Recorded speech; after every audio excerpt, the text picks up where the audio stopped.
नमस्कार, मैं मोहम्मद सादिक हुसैन। उत्तर बिहार की प्रमुख खबरों की शुरुआत में डालते हैं उसके सुर्खियों पर एक नजर। मोतिहारी में जिलाधिकारी शीर्षद कपिल अशोक की अध्यक्षता में जनता दरबार का हुआ आयोजन। 169 फरियादियों की सुनी गई फरियाद।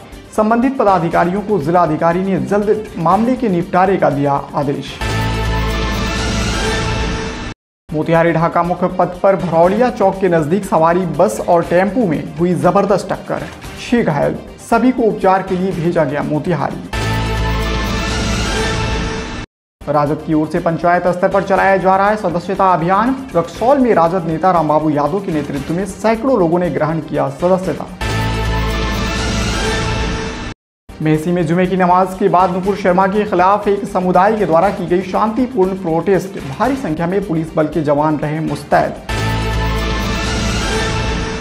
मझौलिया प्रखंड मुख्यालय में जीवन प्रमाणीकरण शिविर में उमड़ी पेंशनधारियों की भीड़। शिविर लगाकर नाम का किया जा रहा वेरिफिकेशन। ढाका पुलिस ने शराब के साथ 2 धंधेबाज को किया गिरफ्तार, बाइक भी जब्त, दोनों भेजे गए जेल। और मझौलिया में सर्वोदय पब्लिक स्कूल का हुआ उद्घाटन। बेतिया नगर निगम की निवर्तमान सभापति गरिमा देवी शिकारिया ने किया उद्घाटन।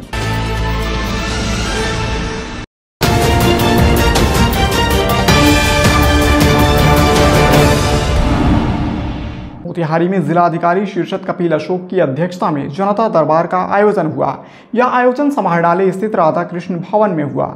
जनता दरबार में जिलाधिकारी ने 169 फरियादियों की फरियाद को सुना और संबंधित पदाधिकारियों को इसके जल्द निष्पादन के लिए आवश्यक दिशा निर्देश दिया। आपूर्ति, भूमि विवाद, पर्चा वितरण, परिवहन, राजस्व, मद निषेध, शिक्षा, नगर निगम सहित अन्य कई विभागों से संबंधित आवेदन आए थे, जिनके जल्द निपटारे का आदेश जिलाधिकारी ने दिया।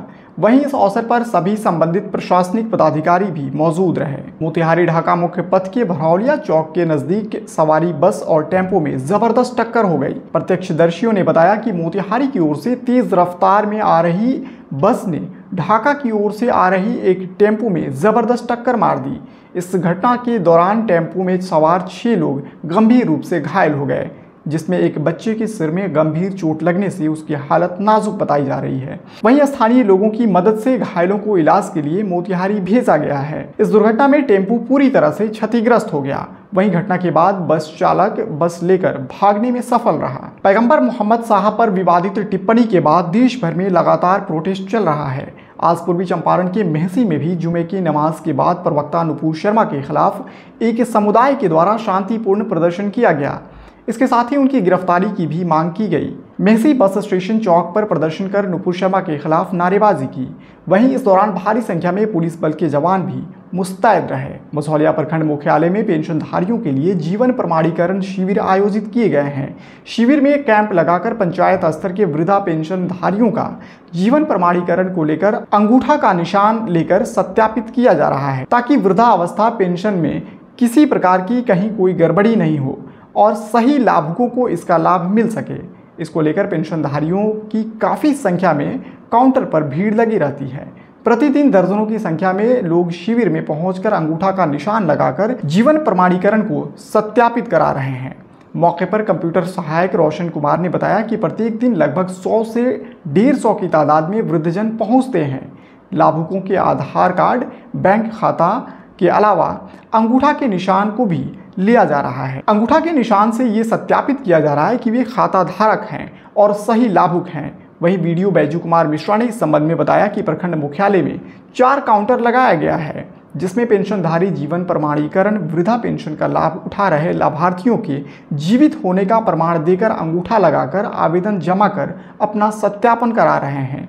साथ ही पेंशन खाते को अंगूठा का निशान लगाकर आधार की सीडिंग के साथ ही KYC करा सकते हैं। अभी हम लोगों का जितना भी पेंशन योजनाएं हैं माननीय भारत सरकार और माननीय राज्य सरकार, उसमें कि समय यानी 7 से 8 एक सप्ताह के अंदर जीवन प्रमाणीकरण उनको कराना है। मतलब वो जीवित हैं या नहीं, इसका भौतिक रिपोर्ट करना है और उनका बायोमेट्रिक्स पत्ती के माध्यम से उनका हम लोग कर रहे हैं। तो सारे लोगों से मेरा अपील है, जितने भी छूटे हुए पेंशनधारी हैं, कृपया एक सप्ताह के भीतर प्रखंड कार्यालय में और अपने अपने पंचायत के CSC में और पंचायत भवन में या जहाँ जहाँ पंचायत भवन नहीं है वहाँ पे जिस केंद्र पे जिस जगह पर संचालित हो रहा है पंचायत भवन वहाँ पर जाकर अपना जीवन प्रमाणीकरण करा लें, जिससे उनको पेंशन में सुविधा होगी। और नहीं तो अगर सब समय नहीं कराने पे वो पेंशन की सुविधा से वंचित भी हो सकते हैं। तो सारे लोगों से जो भी पेंशनधारी है सबसे मेरा अपील है कि कृपया सब समय अपना पेंशन का लाइफ सर्टिफिकेशन जरूर करा लें। आरजेडी अपनी पार्टी को मजबूत करने के लिए कई तरह से प्रयास कर रही है। शीर्ष नेतृत्व के आदेश पर प्रदेश में लगातार पार्टी कार्यकर्ताओं द्वारा पंचायत स्तर पर सदस्यता अभियान चलाया जा रहा है। इसी कड़ी में रक्सौल नगर परिषद के कोयरिया टोला में भी राजद नेता रामबाबू यादव के नेतृत्व में सैकड़ों लोगों ने राजद का सदस्यता ग्रहण किया। इस दौरान रामबाबू यादव ने सभी नए सदस्यों को गमछा व माला पहनाकर स्वागत किया। पूर्वी चंपारण के ढाका में गुप्त सूचना के आधार पर 2 बाइक के साथ 2 शराब धंधेबाजों को गिरफ्तार किया गया है। वहीं गिरफ्तार शराब धंधेबाज कुंडवा चैनपुर थाना क्षेत्र के खरोही गांव निवासी विकास बैठा का पुत्र बिहारी कुमार और चिरैया थाना क्षेत्र के आश्रम मधुबनी गांव निवासी टुनटुन महतो के पुत्र मुरारी महतो के रूप में पहचान की गई है। ढाका पुलिस ने दोनों शराब धंधेबाजों के पास से 2 मोबाइल और उसके अलावा 300 बोतल नेपाल निर्मित शराब को भी जब्त किया है। इस संदर्भ में ढाका थाना अध्यक्ष अभय कुमार ने जानकारी देते हुए बताया कि गिरफ्तार दोनों शख्स पर बिहार मद्य निषेध तथा उत्पाद अधिनियम के तहत कार्रवाई कर न्यायिक हिरासत में भेज दिया गया है। बेतिया नगर निगम की निवर्तमान सभापति गरिमा देवी सिकारिया ने मझौलिया के महोदीपुर स्थित सर्वोदय पब्लिक स्कूल का उद्घाटन किया। उद्घाटन के दौरान उन्होंने कहा कि बच्चों के स्कूली शिक्षा का गुणवत्तापूर्ण होना सबके लिए जरूरी है। उन्होंने नई शिक्षा नीति के वैज्ञानिक प्रावधानों को भी अपनाने का संदेश शिक्षकों और अभिभावकों को दिया। इससे पूर्व विद्वान पंडितों द्वारा विधिवत वैदिक मंत्रोच्चारण के साथ कार्यक्रम की शुरुआत की गई। इस अवसर पर विद्यालय के प्रधानाध्यापक गोस्वामी सुभाष भारती ने कहा कि मध्य वर्गीय गरीब परिवार के बच्चे अच्छे स्कूलों में नहीं पढ़ पाते हैं। उसी को ध्यान में रखते हुए इस विद्यालय को गांव में खोला गया है और इसमें एडमिशन फीस व फीस भी इतनी कम रखी गई है ताकि सभी लोग अफोर्ड कर सकें। आगे उन्होंने कहा कि अच्छे व कुशल शिक्षकों के द्वारा इस विद्यालय में बच्चों को शिक्षा दी जाएगी और खेल कूद का भी प्रॉपर ध्यान रखा जाएगा। वहीं उन्होंने कहा कि भविष्य में इस विद्यालय में बच्चों को निःशुल्क कंप्यूटर की शिक्षा भी दी जाएगी।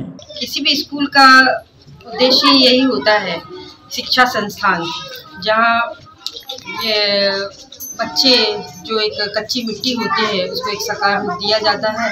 और सबसे पहले संस्कार जो माता पिता के बाद उसको अपने स्कूल में ही मिलती है, अपने शिक्षक से ही मिलती है। तो शिक्षक और शिक्षा जिसका मुख्य उद्देश्य ही यही है कि समाज के कल्याण के लिए, व्यक्ति विशेष के विकास के लिए और उसकी बुद्धि और मानसिक क्षमता को आगे बढ़ाना। तो मैं चाहूँगी कि इस स्कूल से, इस परिसर से जितने भी बच्चे जुड़े, जितने भी अभिभावक जुड़े, तो उन बच्चों का भविष्य बहुत उज्जवल हो। यहाँ के शिक्षक उनको एक नई दिशा दे और उसके बाद देश के लिए और बिहार के लिए वो बहुत बड़े कारगर साबित हो। आज के लिए बस इतना ही। STV न्यूज़ पर प्रसारित होने वाली खबरें प्रोग्राम्स आप ZTPL के चैनल नंबर 985 और डेन के चैनल नंबर 155 के साथ साथ आप अपनी सुविधा अनुसार मोबाइल फ़ोन पर भी देख सकते हैं। अगर आप हमें YouTube के माध्यम से देखना चाहते हैं तो STV न्यूज़ के ऑफिशियल YouTube चैनल को सब्सक्राइब करें और बेल आइकन्स को दबाकर ताज़ा वीडियोज़ की नोटिफिकेशन प्राप्त करें। फेसबुक पर जुड़ने के लिए STV न्यूज़ के फेसबुक पेज को लाइक करें और ट्विटर पर STV न्यूज़ को फॉलो करें। तमाम लेटेस्ट अपडेट के लिए देखते रहिए उत्तर बिहार का सबसे तेज़ी से उभरता हुआ न्यूज़ चैनल HTV न्यूज़, सच की आवाज़। नमस्कार।